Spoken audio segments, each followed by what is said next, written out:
जय हिंद साथियों, स्वागत है आपका एक बार फिर से इस नए वीडियो में। दोस्तों, एक्सर्विसमैन के लिए एक और इम्पोर्टेंट वैकेंसी की अपडेट आई है और आज की इस वीडियो में हम देखेंगे कि कहां पर वैकेंसी निकली है, टोटल कितनी वैकेंसी है, किस प्रकार से ग्रुप और पे लेवल रहेगा एक्सर्विसमैन के लिए, एज रिलैक्सेशन और सिलेक्शन प्रोसेस को भी इस वीडियो के माध्यम से हम समझेंगे। दोस्तों, सैनिकों से जुड़ी सारी खबरों को जानने के लिए सब्सक्राइब का बटन दबाएं और बेल आइकन को प्रेस करके ऑल का बटन दबाएं ताकि सारी लेटेस्ट जानकारी आप तक पहुंचे सबसे पहले। तो चलिए शुरू करते हैं वीडियो। तो दोस्तों, ये जो वैकेंसी निकली है ये CISF यानी कि सेंट्रल इंडस्ट्रियल सिक्योरिटी फोर्स के अंदर निकली है और यहाँ पर दो वैकेंसी निकली है, एक तो कांस्टेबल ड्राइवर और दूसरा constable driver cum pump operator. इन दोनों वैकेंसियों के बारे में आज इस वीडियो के माध्यम से हम समझेंगे। दोस्तों, CISF जैसे कि आप जानते हैं सेंट्रल आर्मर्ड पुलिस फोर्स का एक पार्ट है और इन सब में काफ़ी जो जितने भी सेंट्रल आर्मर्ड पुलिस फोर्स की फोर्सेज हैं उनमें देखा जाए तो एक अच्छी फोर्स के रूप में इसको पहचाना जाता है, क्योंकि जहाँ जहाँ पर गवर्नमेंट के बड़े इंस्टॉलेशन होते हैं, बड़े बड़े इनके जो उद्योग होते हैं, वहाँ पर इनकी सिक्योरिटी रहती है। नॉर्मली इनका जो रूटीन होता है फिक्स ही रहता है और इनको ज़्यादा भागदौड़ यहाँ पर नहीं करनी पड़ती है, तो एक तरह से एक अच्छी जॉब इसको कंसिडर किया जाता है। दोस्तों, जब बात कर लेते हैं इंपॉर्टेंट डेट्स की, तो इसके जो ऑनलाइन फॉर्म है वो 3 फरवरी 2025 से स्टार्ट होंगे और फॉर्म्स को फिलअप करने की जो लास्ट डेट है वो 4 मार्च 2025 रहेगी। दोस्तों, ग्रुप और पे लेवल की बात करें तो यहाँ पर ग्रुप सी का ये जॉब है, इसमें जो पे लेवल 3 रहेगा आपका 21,700 से 69,100 और इसके बाद आपको NPS के थ्रू कवर किया जाएगा। बात करें वैकेंसीज़ की तो टोटल वैकेंसी जितनी है उनमें से एक्सर्विसमैन की वैकेंसी की बात कर लेते हैं। तो यहाँ पर टोटल एक्सर्विसमैन के लिए 113 वैकेंसी रिजर्व है, जिनमें कांस्टेबल ड्राइवर डायरेक्ट की वैकेंसी है 85 और constable driver cum pump operator की वैकेंसी है 28। दोस्तों, पंप ऑपरेटर का अर्थ है कि जो कांस्टेबल है उनका जो फायर सर्विसेज है उनके अंदर इनकी पोस्टिंग होगी और वहाँ पर उनको एक पंप ऑपरेटर का भी काम करना पड़ेगा कांस्टेबल के साथ। दोस्तों, इसके बाद बात कर लेते हैं एक्सर्विसमैन के रिजर्वेशन की। तो टोटल जैसे कि आप जानते हैं सेंट्रल गवर्नमेंट के जॉब्स के अंदर 10% जो रिजर्वेशन रहता है वो एक्सर्विसमैन के लिए रहता है और इसमें एक और चीज़ दी गई है कि अगर आप सेना से सिपाही या लांस नायक जो आर्मी के अंदर होता है या उसके इक्विवेलेंट जो भी होता है नेवी एयरफोर्स में, अगर उस रैंक से आप आए हैं तो आपको डायरेक्ट आपको इनरोल किया जाएगा और उसके अलावा अगर आप उससे ऊपर की रैंक के जैसे नायक या हवलदार की आप अगर रैंक के हैं तो आपको एक डिक्लेरेशन देना पड़ेगा जिसमें कि आपको लिखना पड़ेगा कि मैं अपनी जो रैंक है उसको क्लेम नहीं करूंगा। ये ठीक उसी प्रकार से जिस प्रकार से DSC के अंदर होता है कि आपको एक रैंक नीचे करके लगाया जाता है। तो नॉर्मली ये जो रैंक है ये सिपाही की रैंक है या उसको हम लेस नायक के इक्विवेलेंट मान सकते हैं।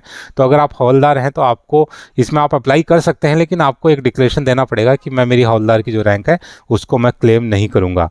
दोस्तों, इसके बाद बात कर लेते हैं एज रिलैक्सेशन की। तो यहाँ पर जो एज रखी गई है नॉर्मल कैंडिडेट के लिए वो रखी गई है 21 से लेकर के 27 साल और एक्सर्विसमैन को इसमें छूट है। एक्सर्विसमैन को अपनी प्रेजेंट एज में से अपनी सेना की सर्विस को माइनस करना है और उसके बाद उसको 3 साल और माइनस करना है और उसके बाद जो उसकी एज है वो 27 वर्ष से कम होनी चाहिए।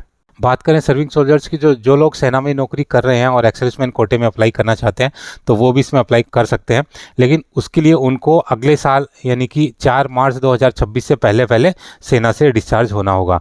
तो जिन लोगों का डिस्चार्ज ड्यू है इस दौरान वो सभी इसमें अप्लाई कर सकते हैं। दोस्तों, बात कर लेते हैं फ़ीस की। तो इसकी जो फ़ीस है एक्सर्विसमैन के लिए एग्जेम्प्ट है और बाकी जितनी कैटेगरी है उनके लिए केवल 100 रुपये की फ़ीस रखी गई है। बात कर लेते हैं क्वालिफिकेशन की, इसमें आपको क्या क्या क्वालिफिकेशन चाहिए। तो सबसे पहले आपके पास 10th पास होना चाहिए। अगर आप 10th पास हैं तो इस जॉब के लिए अप्लाई कर सकते हैं। दूसरा, जो भी इसमें अप्लाई करेंगे उनके पास ये ड्राइविंग लाइसेंस होने चाहिए, हैवी मोटर व्हीकल और ट्रांसपोर्ट व्हीकल, उसके बाद लाइट मोटर व्हीकल और मोटरसाइकिल विद गियर।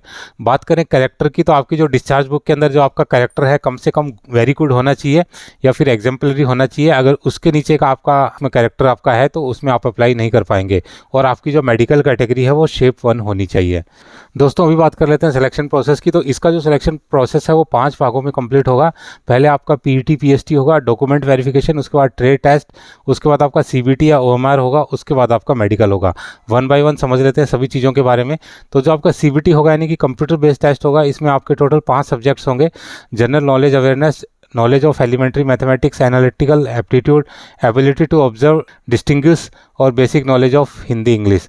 इन सभी के टोटल 100 क्वेश्चन होंगे जो कि 100 मार्क्स के होंगे और इसके लिए आपको समय मिलेगा 2 घंटे का यानी कि 120 मिनट। इसमें किसी प्रकार की नेगेटिव मार्किंग नहीं है। जितने भी आपके क्वेश्चन होंगे सारे ऑब्जेक्टिव टाइप के होंगे और इस एग्जाम को आप हिंदी या इंग्लिश दोनों में से किसी भी भाषा में अटैम्प्ट कर सकते हैं। दोस्तों, PET की बात करें तो नॉर्मल कैंडिडेट के लिए PET है जिसमें कि रन और जंप होगा, बट एक्सर्विसमैन के लिए PET एक्सक्यूज़ है, उनको इसमें PET नहीं देना है। बात कर लेते हैं PST की, तो यहाँ पर आपकी हाइट और चेस्ट का मेजरमेंट किया जाएगा। जो नॉर्मल नॉर्मल कैंडिडेट है उनके लिए 167 सेंटीमीटर की हाइट है, और जो चेस्ट का एक्सपेंशन है वो 80 to 85 है। बाकी जो कैटेगरी जिनको की एग्जेम्प्ट है, हाइट के अंदर कुछ रिलैक्सेशन है, उनके लिए जो हाइट है वो 160 सेंटीमीटर, और जो चेस्ट का एक्सपेंशन है वो 78 to 83 सेंटीमीटर है। बात कर लेते हैं ट्रेड टेस्ट की। तो यहाँ पर आपको ट्रेड टेस्ट भी देना होगा ड्राइविंग का। इसमें आपके मेनली 3 सब्जेक्ट होंगे। तो आपको पहले driving test for light vehicle होगा, जो टोटल 50 मार्क्स का होगा, जिसमें आपको 25 मार्क्स लाने होंगे क्वालिफाई करने के लिए। उसके बाद सेकंड आपका driving test of heavy vehicle का होगा, इसमें भी आपको 50 में से 25 मार्क्स लाने होंगे। और तीसरा आपका practical knowledge of motor mechanism होगा, इसमें आपको 30 में से 15 मार्क्स लाने होंगे क्वालिफाई करने के लिए। सिर्फ क्वालिफाइंग इन नेचर है, इसका जो मार्क्स हैं वो आपके सिलेक्शन को प्रभावित नहीं करेंगे। बात कर लेते हैं मिनिमम क्वालिफाइंग मार्क्स की। तो एक्सप्रेसमैन को कम से कम इसमें सीबीटी के अंदर 35% मार्क्स लाने होंगे, तभी वो इसके लिए आगे के टेस्टों के लिए क्वालिफाई माना जाएगा, अदरवाइज उसको आगे के लिए क्वालिफाई नहीं किया जाएगा। दोस्तों बात कर लेते हैं कैसे आपको अप्लाई करना है। तो आपको जो CISF की ऑफिशियल वेबसाइट है https://CISFRECEET.cif.gov.in, यहाँ पर 3 मार्च के बाद जाके आप इसमें अप्लाई कर सकते हैं। तो यहाँ पर जाके 3 फरवरी 2025 से इसके जो ऑनलाइन जो फॉर्म है उसके लिए आप अप्लाई कर सकते हैं। और उसके बाद बात कर लेते हैं दोस्तों इसमें जो जॉब लोकेशन की। तो यहाँ पर क्योंकि जैसे आप जानते हैं CIF के जो इंस्टॉलेशन है वो पूरे इंडिया के अंदर है, तो आपकी पोस्टिंग पूरे इंडिया में कहीं भी आपको दी जा सकती है। बात कर लेते हैं जॉब प्रोफाइल की। तो जो लोग 10th पास हैं और जिनको ड्राइविंग आती है उनके लिए एक अच्छा जॉब इसको समझा जा सकता है, क्योंकि CISF का काम वैसे भी काफ़ी ठीक रहता है। बाकी जो फोर्सेस हैं, जो सेंट्रल आर्मड पुलिस फोर्सेस है, उनमें CIF को एक अच्छी फोर्स के रूप में गिना जाता है। तो दोस्तों ये थी सारी जानकारी। उम्मीद है कि वीडियो आपको पसंद आया होगा। वीडियो अगर पसंद आए तो लाइक शेयर एंड सब्सक्राइब करना ना भूलें, और बने रहें मेरे साथ इसी प्रकार के इन्फॉर्मेटिव वीडियोज़ के लिए। वीडियो बने रहने के लिए आप सभी का धन्यवाद। जय हिंद।